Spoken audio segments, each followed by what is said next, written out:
just having that conversation before it happens means that you will be much better prepared for, heaven forbid, it happening to you. And some diverse thinking is quite good as well, rather than, oh, it's always the boss. It's what I call the hippo, the highest paid person's opinion.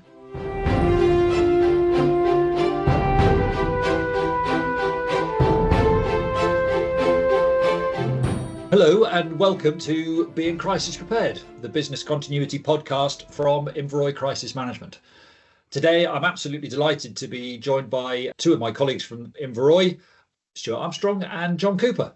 Gentlemen, welcome to the BCP. As our listeners may well now be familiar with our routine, but we like to try and do our podcast around items that are in the news at the moment or have been in the last few days. So with that in mind, Stewart, what's caught your attention? What jumps out at you in the news at the moment? Thanks, Matthew. The one that's very much an ongoing story, it only broke in the last 24 hours or so, is the tragic sinking of the super yacht Bayesian off the Sicily coast over the last couple of days. And I'm not going to go into the speculation as to what happened or how it happened or who is at fault. But I think the thing from our perspective as a crisis and continuity management organisation is just to think about the potential impacts of suddenly and very tragically losing senior people from your organisation. And so we know that two senior people currently, Mike Lynch and Jonathan Bloomer, the latter being the chairman of Morgan Stanley, are believed to have lost their lives. And therefore, that leaves a big hole at the head of the organisation, not to mention the personal and family aspects of that. That impact on a business at no notice of someone no longer being able to carry out that function, and the impact on everybody in the business who is now going to be following that news, understanding, experiencing grief. That sudden loss is something that perhaps, yes, in this case is international news because it's a super yacht and the level that they're at, but presumably we see it almost on a weekly basis for different businesses through unexpected deaths and road traffic accidents and the likes. Yeah, have you got any thoughts on preparations that businesses might be able to do or how that might pan out? I mean, I think as with many unexpected events, it doesn't mean that you can't necessarily plan for them in some way. And so making sure that you do have a nominated alternate or deputy in place, and so that people, they do need decisions made to continue the running of the business, know who to ask and know where that authority is coming from. I think on a more personal level, because it may not happen during a holiday or leave period, it might be during business travel. So making sure that you have up-to-date contacts for next of kin and that you have the ability to conduct family liaison and those type of functions as a good business and being able to provide support to people's families as well as to your other employees, who are all going through the same grief and loss thoughts that you just mentioned, Matthew. John, as a former police officer, you must have seen tragic incidences all too often on the roads of Scotland. Any thoughts on sudden bereavement and planning around that? Yeah, good afternoon, Matthew. Stewart, nice to see you both. Sadly, these things come out of the blue and nobody's really expecting it. As Stewart's irritated too, it's, from a professional point of view, massive void there. And, from a personal point of view, regardless of whether it's work related or personal, it's all the things that you don't generally think about. I think it's the repatriation of the body, or bodies, plural. Can the company assist with that? Is it appropriate that the company do? Would they push themselves away from it and say, look, this isn't a work-related matter? Seems a bit harsh. But my experience is it's some of the really simple things, like trying to get into people's, bank accounts, phones, and I don't mean for anything sinister. I mean, to cancel phones, to, try and stop bank payments to certain things that there's no point doing because that person has passed away. But yeah, Matthew, I mean, it's simple advice. Personally, my wife and I have an A4 sheet of paper that we keep in different formats. There is a hard copy, but probably a more up-to-date copy in the cloud that has all of our personal data on it. And I mean, the simple stuff like passport numbers, national insurance, but also account numbers and access codes to get into, whether it be Netflix or whatever. It sounds simple, but a lot of people don't do it. Sometimes it's too late and you don't have the time to put your house in order. It must be an extremely difficult time, not only for the families who have lost relatives, but also for the companies. Either way, it's left a huge void and it has to be dealt with, and it's not easy. Yeah. I think I've read now statements on the news. We're now, roughly 24 hours later, from both Hiscox and from Morgan Stanley International Bank, talking about the loss of their chairman and condolences and so on. So you just think both of those businesses, people within the business are going to be following the news and perhaps thinking more about that than they are about what they should be doing.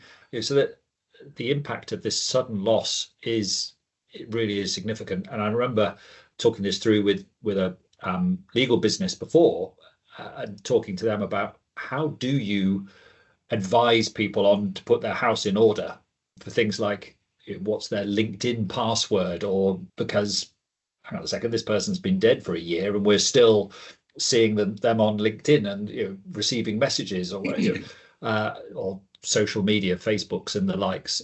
How do you do that if you haven't had the chance to talk it through over a period of months of gradual decline, the sort of death that perhaps we all would hope that we're going to be able to experience, rather than the sudden death that leaves everybody in a state of complete loss. Now, really useful considerations about that succession planning, the delegation of authority, so that the business can continue to function, but also taking into account the human issues of being there to support the wives, and in this case, the wife of Mick Lynch, survived, was rescued, but husband and daughter are missing. Well, what must she be going through? And that she won't be in a fit state to make business decisions if that was your experience. So horrendous as it is, sadly, I think it is one of those that does happen far too often, and we hear about people dying in motorbike accidents or car accidents, or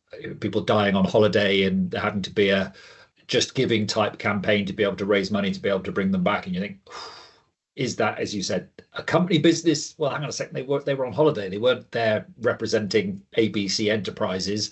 So is it a company duty to bring someone back from overseas? Not really. Do you have the right insurance? Just a nightmare.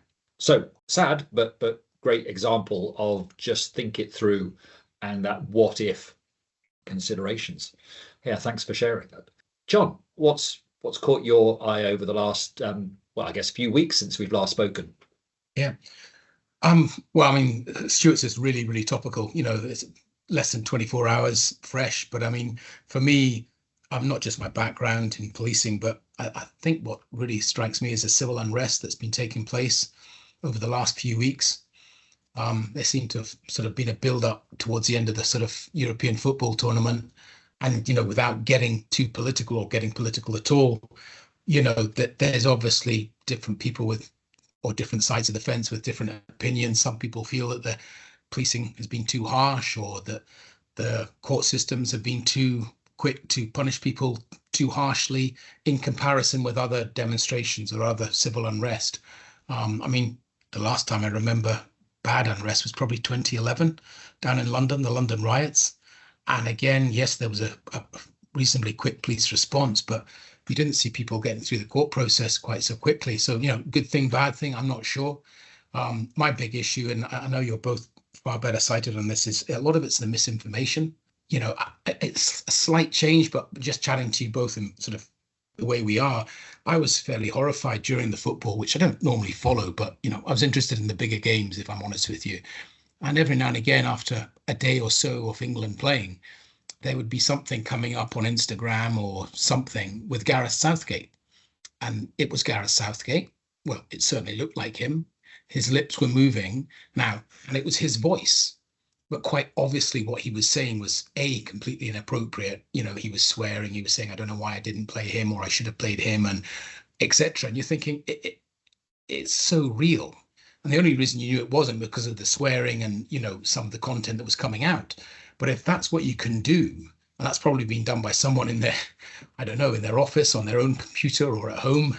It's quite frightening what you could do as a state organization if you had the intention to do that sort of disruption, whether it be an election or, in this case, the civil unrest, which has been hugely, I don't necessarily mean fueled, but it's certainly gone around the houses on social media. So yeah, for me, Matthew, that's probably the biggest one for me is the social unrest. A great example, and that power of whether it's AI but pretty low level tech to be able to do the lip syncing and the changing the presentation of someone who, in your example of Gareth Southgate, pretty well schooled and versed in not being too far one way or the other, very straight down the middle, professional delivery as a presenter of information. So the last thing you would expect is him swearing and being disrespectful to anybody. So and I think it's the same with the recent unrest on the back of the murder of the 3 young girls, that very quickly social media was telling us that it was this or that and the other, and couldn't be further from the truth. And as a result of that, it sparks so on. And I think if it's your business that is now being targeted with that misinformation, whether because you've been swept up in something, and you only have to think of the recent example of all the Just Stop Oil type campaigns, or Black Lives Matter, or the Palestinian Gaza movements, it's not difficult to go, oh, hang on a second, let's put out a story about this person or this company, and it gets picked up, and before you know it, it's being taken as fact. And you are suddenly the target of a protest for something that may be completely incorrect. We've spoken to a few of our clients that are a bit nervous about this. What if that misinformation campaign in the future is targeted as us? If you are that way inclined as a competitor, is it that difficult to put out a couple of articles about your competitor and say, well, they're this and they're that, and suddenly there's no smoke without fire, and it's being taken as true. And so we are heading into a very, very difficult new world, I think, in this whole artificial intelligence or misinformation campaign. And I think the US elections is probably going to have quite a lot of that, and arguably the UK elections probably did as well. But Stewart, what do you think about misinformation and AI generally type of conversation? I think on this one, it's easy to think that these are it would be the big organisations that would be the only people that would suffer from this, and and therefore they've got crisis comms teams and crisis management teams that can sit around a table and come up with the optimal answer. But it can also happen at a much, much smaller level and a much more local level. I mean, I'm sure we're all members of our local Facebook community groups that people complain about the bins not been collected or whatever the subject is. But similarly, all it takes is a disgruntled customer putting something on a group like that, and suddenly your business or organization that previously had a very good reputation is suddenly tarred with something that's maybe factually incorrect. And it takes an awful lot of time and effort to undo that type of reputation quickly. And if you're only a small 5-person organization, you don't have the horsepower to spend hours and hours doing that, because you've got a business to run, and or you've got a business to keep alive. It's easy to think of it as being related to the big players, but it could very much happen at local level as well. And I guess to a certain extent, is that what the risk of TripAdvisor and that type of thing? You leave a review, you only need to leave a few bad reviews onto a TripAdvisor or reviewing a product or something, and the next person that reads the review goes, oh, actually, I'll go somewhere else, because that one person has posted a bad experience, and they may not even have been there, and they posted a bad experience. And so it's misinformation at the grand strategic sort of national level, right the way down to, well, we'll put that local pub out of business because we'll put a few stories about poor service or dodgy chips or whatever, and it sticks, doesn't it? It doesn't matter the scale, the effort to fight against it. You need a plan, and to have worked out, right, what are we going to say, who are we going to say it to, what format are we going to say it? Are we going to just post it back on here, or are we going to put posters up down the street, or because every business is going to be slightly different. we often talk to our various clients about the importance of just thinking it through. That what if it happened to us? What would we do type thing. Is that something that we can do for misinformation campaigns? Is there a way that we could do that? Stuart, what do you think? I think it's one of these situations again where you can practice it and drill it, and it doesn't need to be in your annual emergency response or crisis management drill. It can be, as you say, just having it at the very simplest level of sitting down, having a coffee with your key players, and talking it through, and identifying where lessons have been learned by other companies or organizations, and trying to apply them as best you could in advance to your organization. Just having that conversation before it happens means that you will be much better prepared for, heaven forbid, it happening to you. I think that is the issue, isn't it? Is you are better prepared. You may not be well prepared, but at least you've thought it through, and you've sort of scratched the surface of a plan, perhaps written down a few things and that said, right, if this happens, we'll do this, and if that happens, we'll do this. Exactly the same as you do for a fire or a flood or a cyber attack. You develop some collective thinking of what you're going to do. In this case, it's a part of perhaps your crisis comms plan. And you might say, well, we're only a small pub. Why do I need a crisis comms plan? You're probably doing it already. You just haven't written it down. So if you're doing it already, have you communicated and shared it with other members of your team? And some diverse thinking is quite good as well, rather than, it's always the boss. It's what I call the hippo, the highest paid person's opinion. Well, the highest paid person, their opinion may not be as good as the lowest paid person, because they have a different perspective. So by getting people around a table, putting the kettle on and just saying, what do you think? You might come up with some really good ideas of how to counter a misinformation campaign that you as the boss have just never even thought of, because you're not as familiar with the issues or the tech to be able to counter it. Yeah. No, interesting, John. Was there anything else in that story that that caught your eye? Conscious that we saw some pretty horrendous scenes in some of the cities in England, and to a lesser extent, I think spilled over a little bit into Northern Ireland. But sat here in Scotland, thankfully, we don't get that type of civil unrest. We get different problems. But was there anything, perhaps, if one of our clients or one of our listeners had people involved in that? Is there anything that you might be able to suggest that you go around the corner and you suddenly find that you're in the middle of a protest? Is there a way of sort of getting yourself out of that situation that you could advise? Matthew, I think it's a difficult situation. I think a lot of this came on very quickly. It's very easy for me to sit here, in my office in the cold light of day, but I think trying to avoid any hotspots, to do that, it all comes down to communications and monitoring where the issues are, where the problems might be, whether it's on a specific part of the underground in London or a specific street in another part of the country. One thing that I was reasonably surprised about, and I couldn't tell you the exact timeline, but it wasn't that long ago, it's about the middle of July, probably towards the 18th of July, when I think it was the 5 Stop Oil activists were given, what was considered at the time to be some of the heftiest sentences ever for what was classified as non-violent sort of demonstration. I think one of them got 5 years and the others got 3 or 4 years. That is a pretty hefty sentence. And did that have any effect on people not doing anything during the civil unrest, which some of that was violent and specifically aimed at damaging property or potentially hurting people?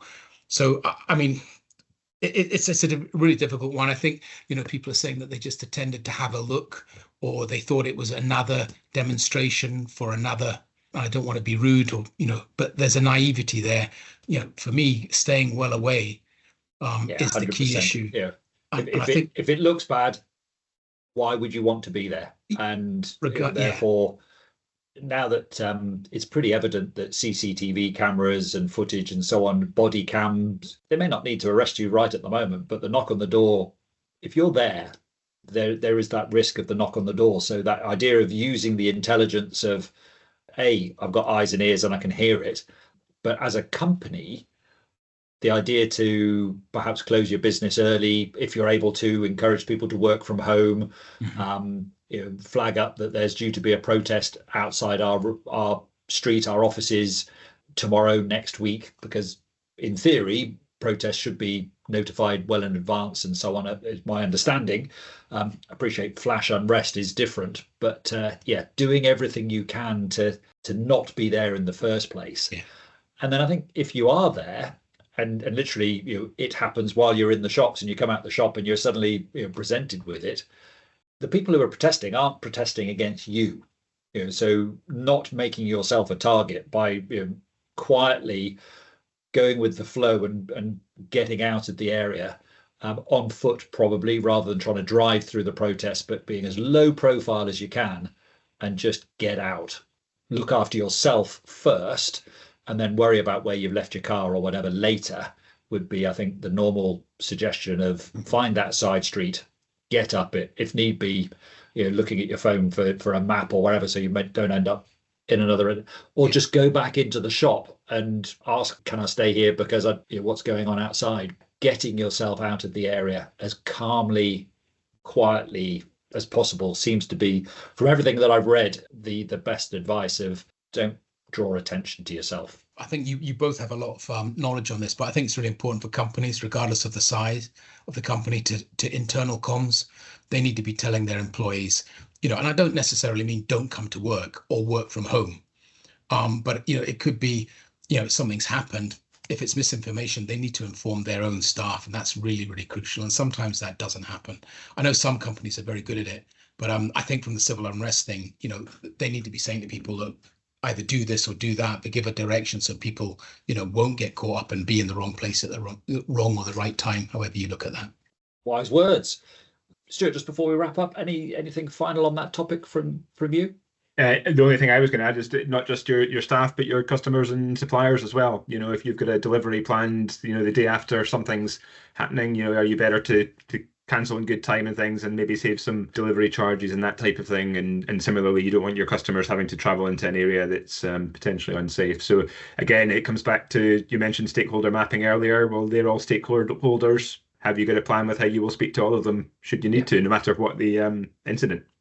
Which both of those, brings us back to John's point there about good communications, upwards, downwards, sideways, and just leaving it to chance. Oh, it'll be all right, is probably not the answer. So getting involved in the planning for what are we going to do if this happens? Have I got the phone numbers that I need? Can I put out an all staff email or a Teams message?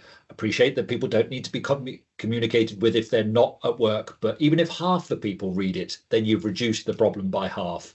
Come up with your what if and a number of courses of action, and then when you gather your intelligence, you can then say, right, we now need to use this course of action A or course of action B. Right, there's the playbook or the checklist against which we're going to implement. And civil unrest is but one of the risks that businesses face. If it's on the risk register or it's something that could happen, just thinking through, is this something that we need to write down and have a playbook, or is this just something that we'll face with when it happens? But whatever that is, having sat down with your team and just talked it through over a cup of coffee is always valuable to just hear other people's opinions. Brilliant. Well, Stewart, John, thank you very much indeed for joining us on this edition of Being Crisis Prepared. I hope that the listeners got something out of it. But for now, ladies and gentlemen, listeners, thank you for joining us, and we look forward to being with you next time. Thanks. Thank you, Matthew.